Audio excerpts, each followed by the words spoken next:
Wagwan, what's great? Chef here, John Morris again, and I'm going to be showing you how to make asparagus in the pan, or if you want to do it on the grill. See, a lot of persons have issues with them. They're either too soggy or too hard. I'm going to show you a few steps that I always use to get them perfect every time. We know about sardine, mackerel, chicken neck, chicken back. Nothing I waste, nothing I dash way.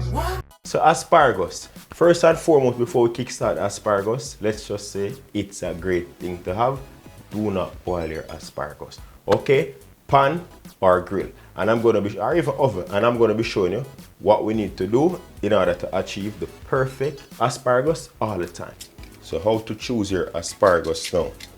When you get in your asparagus, ensure that all or majority of them are of the same size. You see how the thickness are? You don't want to have them looking too small and then too big, because what will happen is you will overcook them when you're trying to cook everything at once.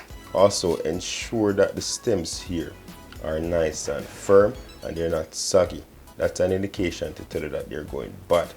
And how we clean them up now, you can use a knife and cut, or you can just pull one from the stalk. You hold on to it like this, and you hold it right in the center like this, and you snap. Wherever it snaps, that's where it's most edible. So these bit right here, you can use these in some stock, right? You realize how hard that is? Can't break, so that means it's going to be chewy when you get to eat it. Hard to break, so that's going to be chewy. You don't want that to eat with your side dish. You can put this, as I said, in some stock, and you're good to go. And we're just gonna wash these nice and clean.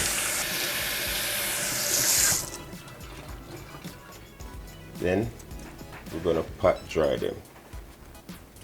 Nice and dry. Now we're gonna heat those with a little bit of olive oil. Simple. A little bit of salt.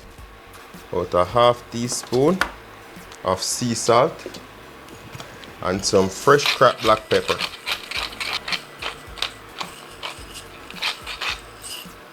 And we're just gonna rub that in, ensuring to get all that seasoning on every one of them. Alright, nice hot pan. When I hit that with a teaspoon of olive oil, nothing much, just enough to grease it. And I'm gonna go in with half the amount here, because I'm going to be showing you two versions, in your pan and on the grill. And we're just going to cook these for about 3 minutes.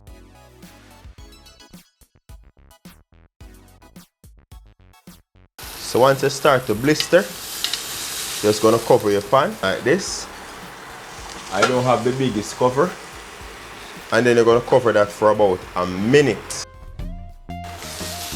Alright, there. These are ready.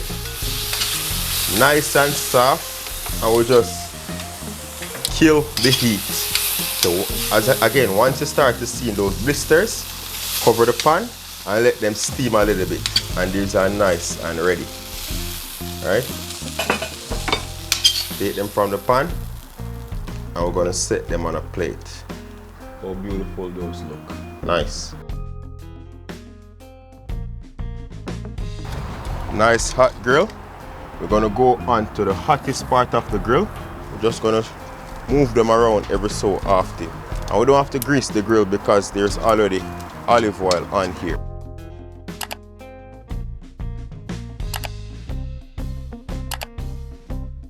Nice. See, they're starting to blister. Beautiful. Then you just rotate them. And then we're going to cover that down for 1 minute. Nice. Look at those. Beautiful. And we're just going to remove them and add them onto our plate. There you go. These are the grilled asparagus. Look at that, nice and firm. And these here are the ones done in the pan. Nice and juicy and firm to the touch. Speaking of firm to the touch, this is how firm we're talking about. You see it? Look at that. Nice and firm, but crunchy, juicy. And there you go, how to prepare the perfect asparagus all the time. So once again, thank you very much for watching. And these are going to be paired up with some nice juicy chicken breast. So if you haven't seen that video, check that video out and you'll know how to make your chicken breast perfect all the time. No more dry chicken. You feel me I say? Once again, thank you very much for watching. Until next time, safe travel upon the gravel and go and big up on yourself.